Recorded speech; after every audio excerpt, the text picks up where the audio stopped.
as we start here in section 5.7, you'll see we are looking at the very beginning, a couple different function definitions. And so we see void function here, and we've been using those. And so just a simple group of statements that you have, where you've maybe created a function to do something.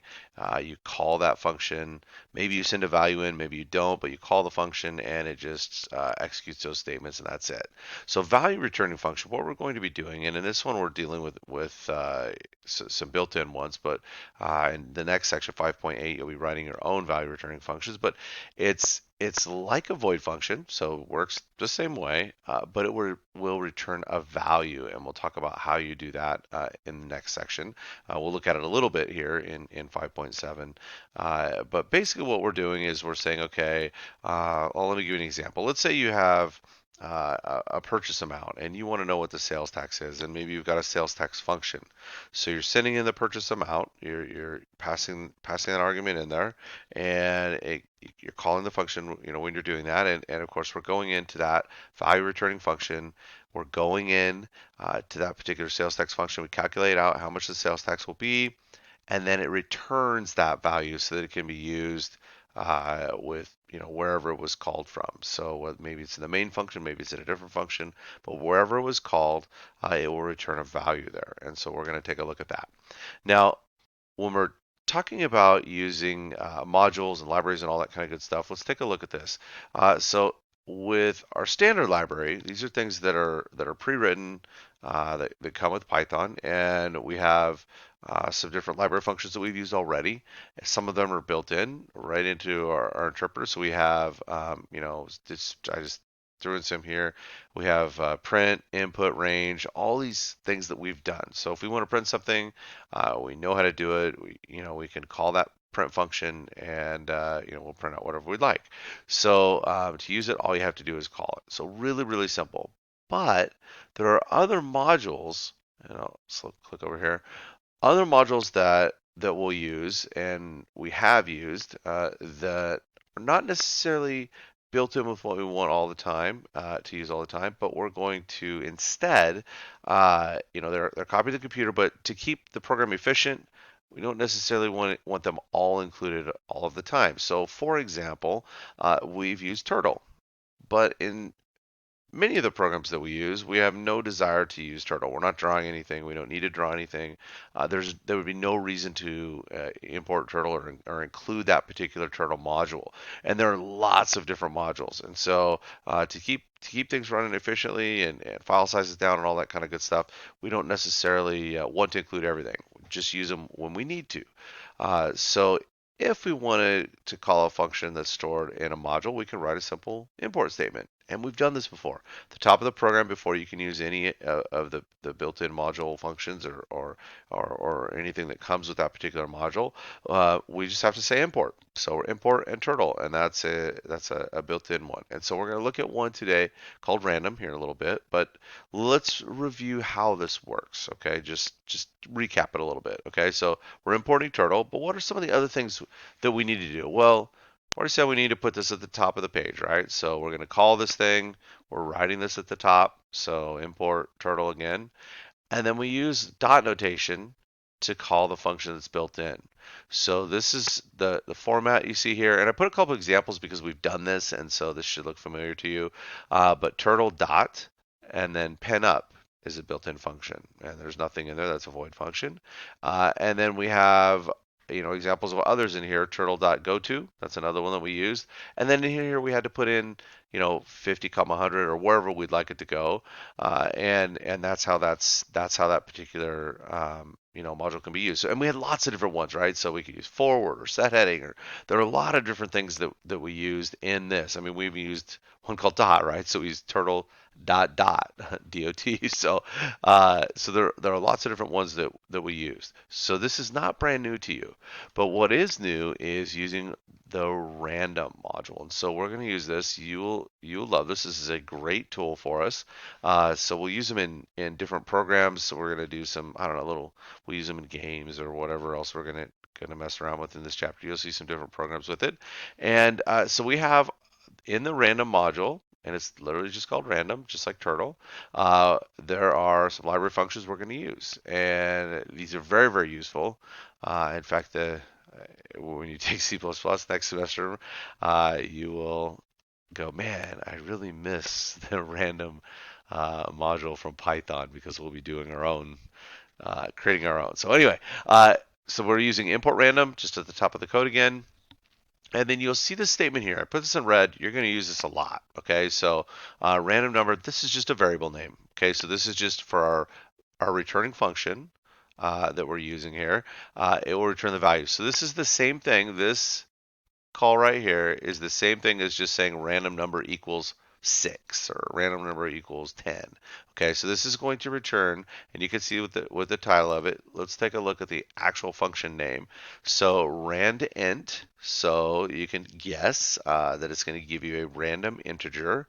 We're pulling this from the random module, so you see you have random dot and then rand int. So this is just like our turtle piece. If we pull back here, just like this kind of a thing. Okay, so we've got our module name, our function, and then whatever we're sending in there. So, and this is what we've done here. So this has a range. This has built in, when we say 1 and 100, we're saying a number, give us back an integer from 1 to 100, and it will in fact include 1 and also 100. So anything in that range. All right. So this is a great line right here. You'll use this a lot, and so you'll. I don't know. I put it in red just so you could find it really easily in the slides if you forget. If you go, oh man, how did I do that again? So anyway, so you see that there. So what is this doing? Excuse me. They have, just quick recap. I know I just mentioned this already, but returning a random number back to that point, that integer can be used just like any other integer. So if we would have said, like for example, on this one, same thing, same statement here, same call here, but we have, a different variable name. But if it just said number here, a random number like we had on the previous slide, it doesn't really matter. But we're saying, okay, wait, number equals, and this is going to send us back the integer. So like I said before, this is the same thing as saying number equals, and you just put your own integer in here. So you can use it just like anything else. So take a look, and we're going to look at the code itself here in a second so we can see some examples. But here we go. We're sending some number back. So random number in the range of 1 through 100, and it does include 1 and 100, so remember that. And then if you just wanted to print it, you could actually put the call right inside. And I'll show you this in just a second in the code. So there are two different example programs here, and we're going to look at both of them. I'm going to pull up this version, the REPL version of random numbers, and I'm going to go ahead and pull that up now. And you'll get to see, here we go with import random. We just have a simple main function and we're calling it down here. But here is your basic variable name here. We've got our function call, like I just described, and then simply printing it out. So when I click run, you'll see it will generate a random number, and we're just simply printing it out. So the number is 8. So if I hit run again, it's going to do a different number. Now we're not dealing with seeds right now, so we'll skip the seed portion. For now, I just want you to be able to use this, import it, be able to use this in your programs. So we'll deal with seeds another time.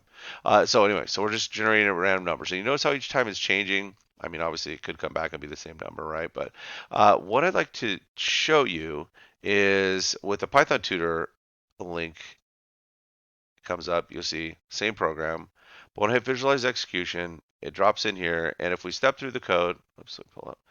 If we step through the code here, we're doing all little stuff, and then we're just simply calculating a number and printing it out. So the number is 7. Okay, great. So if I go back to the beginning and run it again, it's just going to be 7 again. Remember, we've done this before.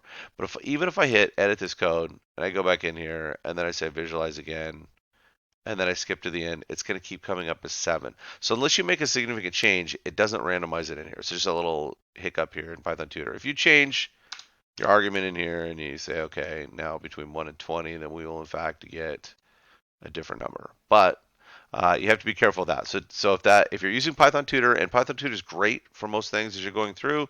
If you're using with random, when we're using rand int here with random numbers, then you have to be a little bit careful and don't let it confuse you if it keeps coming back with the same number. Copy and paste the code into REPL, and you'll see that there. Okay, so just one other additional thing I was going to show you. It's just a simple thing in here. Let's say, and you can see from this example, so this program displays 5 random numbers in the range of 1 through 100. So we're letting Python do the work for us. We just have a simple main function, and we're using a loop. And this loop, it's going to run 5 times, calculate a number, and just simply print it. So if I hit run here, you'll see, boom, here come my random numbers.